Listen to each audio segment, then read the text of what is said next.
Indonesia dinilai perlu mengevaluasi kebijakan sektor farmasi. Hal tersebut bertujuan untuk lebih mendorong inovasi yang menjadi kunci perkembangan sektor ini. Associate Research Center for Indonesia Policy Studies atau CIPS, Andre Suryanta menilai, Indonesia perlu mengevaluasi kebijakan sektor farmasi. Hal tersebut bertujuan untuk lebih mendorong inovasi yang menjadi kunci perkembangan sektor ini. Apalagi saat ini pengendalian pandemi dibutuhkan utamanya dengan penelitian dan pengembangan vaksin COVID-19 yang saat ini sepenuhnya masih impor. Industri farmasi di Indonesia adalah suatu contoh di mana berbagai kebijakan lokalisasi tidak kunjung berhasil membangkitkan investasi maupun inovasi. Dimulai dengan daftar negatif investasi tahun 2007 yang membatasi kepemilikan asing maksimal 75% di sektor ini. Tak lama setelah itu muncul Peraturan Menteri Kesehatan Nomor 1010 Tahun 2008 yang mewajibkan semua obat yang terdaftar di Indonesia diproduksi secara lokal.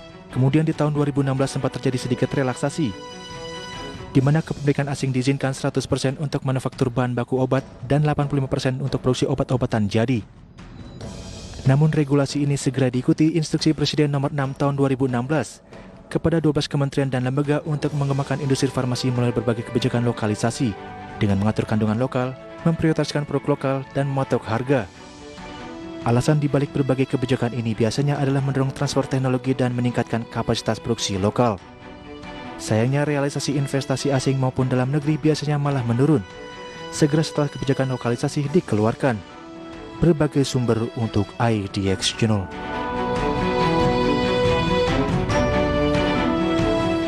Ya, pemirsa, untuk membahas tema kita di paruh pertama di Market Review mengenai industri farmasi nasional sulit berkembang, sudah terhubung melalui aplikasi Zoom Mas Andre Suryanta, Associate Researcher Center of Indonesian Policy Studies atau CIPS, dan juga beliau adalah kandidat doktoral Australian National University. Selamat pagi Mas Andre. Selamat pagi Mas Wiki, apa kabar? Kabar baik, terima kasih sudah bergabung bersama kami di Market Review. Semoga kita sehat selalu Mas Andre. Ya, terima kasih. Baik, oke. Sebelum kita kemudian membahas mengenai apa yang Anda sampaikan lah mengenai analisa terhadap sektor farmasi lah yang kemudian pertumbuhannya cukup terbatas. Sebelumnya saya ingin kemudian mintakan point of view Anda mengenai bagaimana sebetulnya tumbuh kembang industri farmasi di Indonesia. Ya, terima kasih Mas Wiki atas kesempatan dan pertanyaannya ya. Tentu kita semua tahu bahwa industri farmasi ini jadi pusat perhatian ya, karena krisis yang kita hadapi, krisis kesehatan saat ini. Tapi industri ini termasuk di Indonesia adalah salah satu industri yang paling banyak peraturannya. Dan terutama peraturan ini berfokus kepada upaya lokalisasi gitu ya, mencoba memaksa orang untuk memproduksi secara lokal. Ini sudah berlangsung hampir 15 tahun.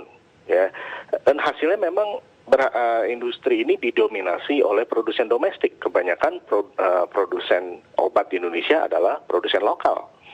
Namun kebanyakan produsen lokal ini fokusnya kepada bisnis volume, yaitu obat generik yang sudah patennya habis, jadi bisa diproduksi siapa saja dan karena itu harganya murah. Jadi dominasi kapasitas produksi oleh produsen lokal, sayangnya tidak diikuti dengan berkembangnya R&D atau Research and Development, penelitian pengembangan yang sebenarnya adalah kunci untuk perkembangan sektor farmasi di jangka panjang. Begitu menurut saya. Baik, apakah kita kemudian memerlukan kebijakan ataupun regulasi yang membatasi kepemilikan asing di industri farmasi di Indonesia, Mas Andre? Tentu saja mempertimbangkan implikasi yang ditimbulkan. Kalau bicara mengenai bagaimana sebetulnya sektor ini didominasi oleh produsen lokal, it works gitu ya, betul-betul memang itu terjadi. Tapi bicara mengenai research and development seperti yang Anda tadi sampaikan, kita nampaknya terbatas karena mungkin ada transfer knowledge yang tidak terjadilah pada saat ini kemudian hanya dilakukan oleh pemain domestik saja. Nah, melihat implikasi tersebut, regulasi yang membatasi kepemilikan asing di industri farmasi di Indonesia, menurut Anda penting atau tidak?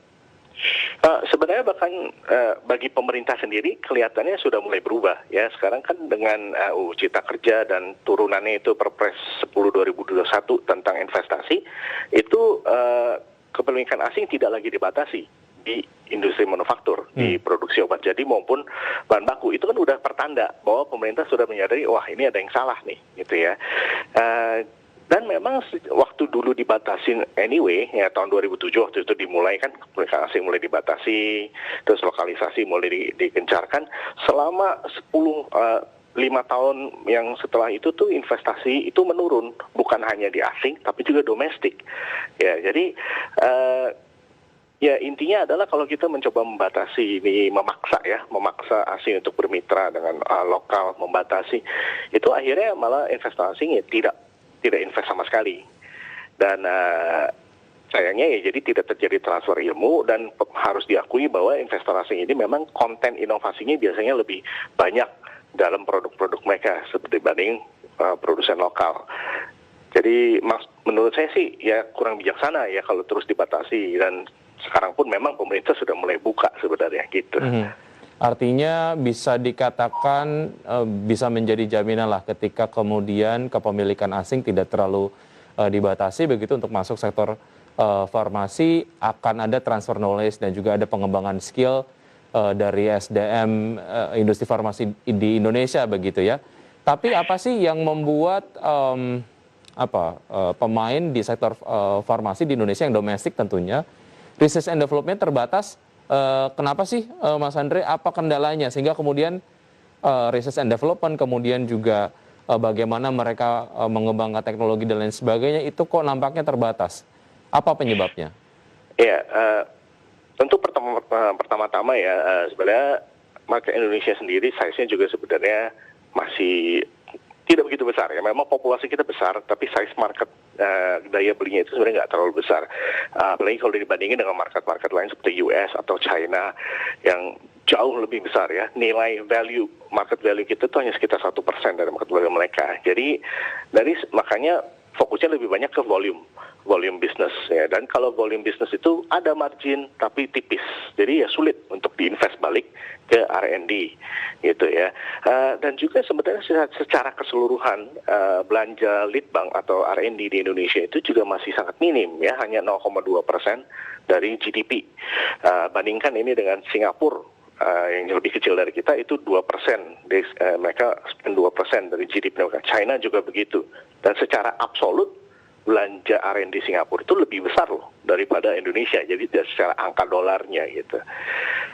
Dan bahkan kalau dipecah-pecah lagi ini lebih kelihatan lagi bahwa kontribusi bisnis untuk R&D di Indonesia itu masih sangat rendah, hanya sekitar 8%. Sedangkan negara maju itu bisa 60%, di atas 50% pokoknya kontribusi bisnis untuk R&D gitu ya. Dan berbagai hal, jadi industri farmasi itu salah satu big spender untuk R&D. Jadi angka lead bank yang kecil itu menandakan juga lead bank farmasi itu belum begitu meluas ya di Indonesia gitu. Okay. Kira-kira begitu. Artinya walaupun secara perbandingan dengan sektor-sektor yang lain, farmasi spending untuk research and development-nya lebih tinggi dibandingkan sektor yang lain, tapi kalau dibandingkan dengan negara lain yang spendingnya lebih besar lagi, tentu saja kurang begitu.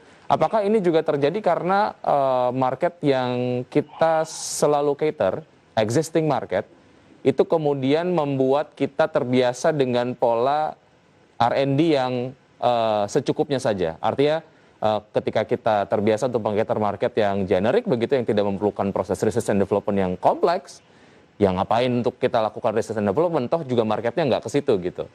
Apakah ini yang kemudian menyebabkan research and development di farmasi kita terbatas, Mas Andre? Sedikit banyak ada pengaruh ke situ juga ya. Jadi memang dari segi marketnya sendiri memang demand terbesar masih di generik. Bahkan kalau kita lihat sebenarnya market waktu itu dibuka lebar pada saat JKN go online ya. JKN itu 2014 mulai online. Tapi JKN ini kita tahu bahwa fokusnya generik gitu kan. Mereka JKN itu adalah single largest buyer, pembeli terbesar untuk produk farmasi, dan mereka lebih pro ke generik ya. Itu juga terjadi sih di negara lain, bukan cuma di Indonesia aja. Dan secara global ya, jadi ada pressure juga bahwa generik ini jadi lebih melonjak demandnya, sehingga produsen pun akhirnya fokus ke generik. Tentu, tapi saya rasa perlu dibuat space juga untuk obat-obat inovatif gitu, untuk bisa masuk ke market, sehingga bisa ada tetap dorongan untuk berinovasi, menemukan obat-obat baru yang efisiensinya lebih baik, yang lebih aman dan sebagainya gitu. Baik. Dan sejauh ini juga saya rasa R&D kita terlalu tergantung kepada APBN sebenarnya, gitu ya. Kebanyakan penelitian pengembangan itu dilakukan oleh pemerintah, bahkan vaksin COVID-19 pun sekarang kebanyakan dikembangkan oleh BUMN dan institusi pemerintah, gitu. Baik, ya. Padahal memang secara inovasi sektor farmasi memiliki urgensi untuk kemudian catch up dengan berbagai inovasi yang ada begitu ya. Oke. Apakah kepemilikan asing yang bertambah ini menjadi satu-satunya cara agar research and development kita berkembang di industri farmasi, Mas Andre, atau ada cara lain?